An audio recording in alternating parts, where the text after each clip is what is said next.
Welcome to STV life. உலக வரலாற்றிலேயே மிக மோசமான கடல் விபத்து எது? இந்த கேள்வியை நீங்கள் யாரிடம் கேட்டாலுமே சின்ன குழந்தைகள் கூட டைட்டானிக் அப்படின்னு தான் சொல்லுவாங்க.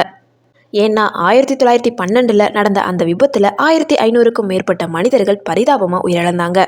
ஆனால் டைட்டானிக் விபத்தை விட 6 மடங்கு கொடூரமான, உலகையே உலுக்கிய ஒரு நரக விபத்து அதே பாத்திக் கடலில் நடந்திருக்குன்னு சொன்னால் உங்களால் நம்ப முடியுமா? வெறும் 45 நிமிஷத்தில் 9300க்கும் அதிகமான மனிதர்கள், அதுலேயும் குறிப்பாக 5000த்திற்கும் மேற்பட்ட பிஞ்சு குழந்தைகள் நடுக்கடலில் -18 டிகிரி குளிரில் அப்படியே ஐஸ் சிலையாக உறைஞ்சு போய் இறந்து கொடூரமான உண்மையான சம்பவம் அது. வரலாற்று பக்கங்களில் திட்டமிட்டு மறைக்கப்பட்ட உலகிலேயே மிகப்பெரிய கடல்வழி துயரமான வில்ஹெம் கஸ்லாஃப் கப்பலோட அந்த முழு நரக கதையை தான் இன்றைக்கி நம்ம வீடியோவில் முழுசாக பார்க்க போகிறோம். அதுக்கு முன்னாடி நம்மளோட சேனலை ஃபர்ஸ்ட் டைம் விசிட் பண்ணுறீங்கன்னா இந்த வீடியோக்கு ஒரு லைக் போட்டு மறக்காமல் சப்ஸ்கிரைப் பண்ணிக்கோங்க. வாங்க வீடியோக்குள்ளே போகலாம். முதல்ல இந்த வில்ஹெம் கஸ்லாஃப் கப்பலோட பின்னணியை நம்ம பார்ப்போம். காலம் 1937. ஜெர்மனியை அடக்குமுறையால் ஆட்சி செஞ்சுக்கிட்டு இருக்காரு அடால்ஃப் ஹிட்லர். அவரோட நாஜி பார்ட்டியில் சுவிட்சர்லாந்து நாஜிக்களின் தலைவனாக இருந்த வில்ஹெம் கஸ்லாஃப் அப்படிங்கிறவன் சுட்டுக் கொல்லப்படுறாங்க. அவரோட நினைவாகத்தான் ஜெர்மனி அரசு கட்டிய ஒரு பிரம்மாண்ட சொகுசு கப்பலுக்கு வில்ஹெம் கஸ்லாஃப்னு பெயரிடுறாங்க.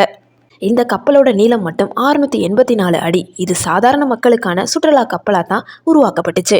வலிமையின் மூலம் மகிழ்ச்சி அப்படிங்கிற நாஜி திட்டத்தின் கீழே ஜெர்மனியின் நடுத்தர வர்க்க தொழிலாளர்கள் மிக குறைந்த காசில் சொகுசா பயணம் செய்ய இது பயன்படுத்தப்பட்டுச்சு. கப்பலுக்குள்ள உலகத்தரம் வாய்ந்த தியேட்டர்கள், பிரம்மாண்ட உணவகங்கள், உட்புற நீச்சல் குளம் என சொகுசு பஞ்சமே இல்லாமல் இருந்துச்சு. கிட்டத்தட்ட 1.5 வருஷம் இது மிதக்கும் சொகுசு அரண்மனையாக வலம் வந்துச்சு. ஆனால் காலம் மாறுது. 1939 வருஷம் செப்டம்பர் மாதம் 2ஆம் உலகப் போர் வெடிக்குது. போர் ஆரம்பித்த அடுத்த சில வாரங்கள்லேயே இந்த சொகுசு கப்பலை ஜெர்மனி இராணுவம் தன் வசப்படுத்துது. இதோட ஆடம்பர விளக்குகள் எல்லாம் அணைக்கப்பட்டு கப்பல் முழுக்க வெள்ளை வண்ணம் அடிக்கப்பட்டு நடுவில் ஒரு சிவப்பு சிலுவை வரையப்படுது. ஆமாம், இது ஒரு நடமாடும் இராணுவ மருத்துவமனையாக மாற்றப்படுது. போர்க்களத்தில் அடிபட்ட ஜெர்மனி வீரர்களுக்கு இதில் சிகிச்சை தராங்க. அடுத்த ஒரு வாரத்தில், அதாவது 1940 நவம்பரில் இது ஜெர்மனி கடற்படையோட ஒரு நடமாடும் இராணுவ தளமாக மாற்றப்படுது. போலந்து நாட்டில் இருக்கக்கூடிய கடின்யா துறைமுகத்தில் கொண்டு போய் இந்த கப்பலை நிப்பாட்டுறாங்க. அங்கே இருக்கக்கூடிய ஜெர்மனியின் நீர்மூழ்கி கப்பல் வீரர்களுக்கு பயிற்சி அளிக்கும் இடமாக இது மாறுது. கிட்டத்தட்ட 4 வருஷமாக இந்த கப்பல் அங்கேயே தான் நங்கூரமிட்டு நிற்கிது. ஆனால் போர் நாளுக்கு நாள் ஜெர்மனிக்கு எதிராக மாற தொடங்குது. 1945 ஜனவரி மாதம் ஹிட்லரோட படைகள் ரஷ்யாவுக்குள்ளே புகுந்து செஞ்ச அக்கிரமங்களுக்கு பழிவாங்க ரஷ்யாவின் கொடூரமான ரெட் ஆர்மி ஜெர்மனியின் கிழக்கு பிரஷ்யா பகுதிக்குள்ளே புயல் போல நுழையிறாங்க. அவங்க கண்ணில் படுற ஜெர்மனி ஆண்கள், பெண்கள், குழந்தைகள் எல்லாரையுமே மிக கொடூரமாக சித்திரவதை செஞ்சு கொள்றாங்க. ரஷ்ய இராணுவம் வர செய்தியை கேட்டாலே ஜெர்மனி மக்கள் மரண பயத்தில் நடுங்கினாங்க. நிலவழி பாதைகள் எல்லாமே ரஷ்ய இராணுவத்தால் அடைக்கப்பட்டுச்சு. இனி தப்பிக்கணும்னா ஒரே ஒரு வழி தான் இருக்குது. அது பால்டிக் கடல்.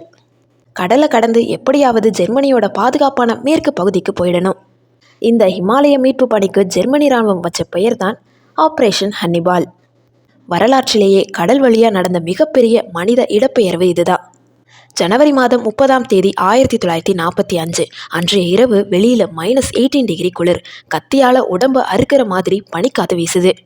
துறைமுகத்தில் நின்றுக்கிட்டு இருந்த மக்கள் குளிராலையும் மரண பயத்தாலையும் நடுங்கிக்கிட்டு இருக்காங்க. அப்போதான் அங்கே நின்ன வில்ஹெம் கஸ்லாஃப் கப்பலோட கதவுகள் திறக்கப்படுது. இந்த கப்பலோட உண்மையான கொள்ளளவு வெறும் 2000 பேர் தான். ஆனால் அங்கே உயிருக்கு பயந்து நின்ன பல்லாயிரக்கணக்கான மக்கள் கேப்டனோட பேச்சை கேட்காம நெரிசல்ல அடிச்சு பிடிச்சு உள்ளே ஏறினாங்க.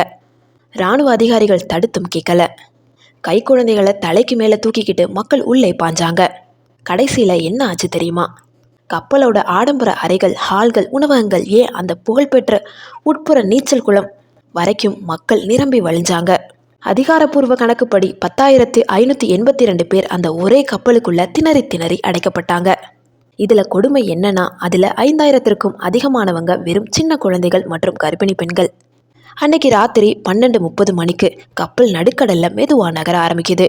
பனிமூட்டம் அதிகமாக இருந்ததுனால வேற எந்த ஜெர்மனி கப்பலும் தன் மேலே மோதிக்க கூடாதுன்னு கப்பலோட விளக்குகளை எரிய விடுறாரு கேப்டன்.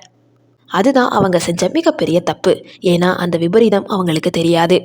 அதே பால்டிக் கடலில் ரஷ்யாவோட S-13 அப்படிங்கிற ஒரு கொடூரமான நீர்மூழ்கி கப்பல் பதுங்கி இருந்துச்சு. அதோட கேப்டன் அலெக்சாண்டர் மெரினெஸ்கோ. பனிமூட்டத்துக்கு நடுவில் இவ்வளவு பெரிய ஜெர்மனி கப்பல் விளக்கு எரிய விட்டுட்டு போகிறத அவர் அசிஸ்டன்ட் பார்த்துட்டு சொல்கிறாரு. அந்த கப்பலில் அப்பாவி மக்கள் இருக்காங்கன்னு அவருக்கு தெரியாது. அது ஒரு பெரிய ஜெர்மனி போர்க்கப்பல்னு தப்பாக நினச்சி தன்னோட நீர்மூழ்கி கப்பலில் இருந்து 4 டார்பிடோ ஏவுகணைகளை தயார் செய்கிறாரு. அந்த ஏவுகணைகள் மேலே ரஷ்ய மொழியில் தாயகத்துக்காக ஸ்டாலினுக்காகன்னு பழிவாங்கும் வாசகங்கள் எழுதி வச்சிருந்தாங்க. சரியான இலக்கு பார்த்து அடுத்தடுத்து 3 ஏவுகணைகளை அந்த கப்பல் மீது பாய்ச்சிறாரு கேப்டன் பெரனஸ்கோ. முதல் ஏவுகணை கப்பலோட முன்பகுதியிலையும், 2வது ஏவுகணை நீச்சல் குளம் இருந்த பகுதியிலையும், 3வது ஏவுகணை என்ஜின் அறையிலையும் நேராக போய் வெடிச்சு செதறுது. நடுக்கடலை அதிரும் அளவுக்கு பயங்கர சத்தம். ஏவுகணை தாக்கிய அடுத்த நிமிடம் கப்பலுக்குள்ள நரகமே ஆரம்பிச்சது. 2வது ஏவுகணை விழுந்த நீச்சல் குளத்துல தான் நூற்றுக்கணக்கான இளம் பெண்கள் தங்கியிருந்தாங்க. அவங்க அந்த இடத்திலேயே உடல் சிதறி இறந்தாங்க. கப்பலோட என்ஜின் மொத்தமாக நின்னதுனால கரண்ட் கட் ஆகி இருட்டானது. டைட்டானிக் கப்பல் மூழ்கிறதுக்கு 2 மணி நேரம் 40 நிமிஷம் ஆச்சு. ஆனால் இந்த வில்ஹெம் கஸ்லாஃப் கப்பல் ஏவுகணை தாக்கிய வெறும் 45லேருந்து 45 நிமிஷத்துக்குள்ளே மொத்தமாக கடலுக்குள்ளே மூழ்க ஆரம்பித்தது. கப்பல் ஒரு பக்கமாக வேகமாக சாஞ்சதுனால லைஃப் போட்களை கடலில் இறக்க முடியலை. கூட்ட நெரிசலில் மக்கள் ஒருத்தர் மேலே ஒருத்தர் மிதிச்சுக்கிட்டு ஓடினாங்க. பல தாய்மார்கள் கைகளில் இருந்த குழந்தைகள் நழும்பி கடலில் விழுந்தது.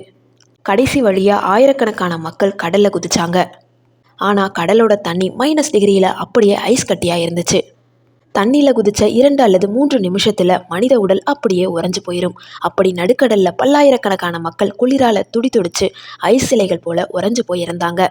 இந்த விபத்தில் இருந்து அதிர்ஷ்டவசமாக உயிர் பிழைச்ச ஹெய்ன்ஸ் ஷோன் அப்படிங்கிற ஒருத்தர் பின்னாடி என்ன எழுதினார் தெரியுமா? நான் கடலில் தத்தளிச்சுட்டு இருந்தப்போ என் கண்ணு முன்னாடி நூற்றுக்கணக்கான குழந்தைகள் தலைகீழாக மிதந்தாங்க. அவங்க போட்டிருந்த லைஃப் ஜாக்கெட் அவங்க தலையை தண்ணிக்குள்ளே அமுக்கிடுச்சு. அந்த பனி இருட்டில் குழந்தைகளோட அழுக்குறலும் மரண ஓலமும் என் காதில் இன்னைக்கும் கேட்டுக்கிட்டே இருக்கு அப்படின்னு கதறினாரு. அடுத்த நாள் காலையில் வந்து பார்த்த மீட்பு குழுவினர் கடல் முழுக்க ஆயிரக்கணக்கான பிணங்கள் மிதந்ததை பார்த்து கதறி அழுதாங்க. இந்த துயரத்தில் மொத்தம் 9343 பேர் இறந்ததா வரலாற்று ஆய்வாளர்கள் சொல்கிறாங்க.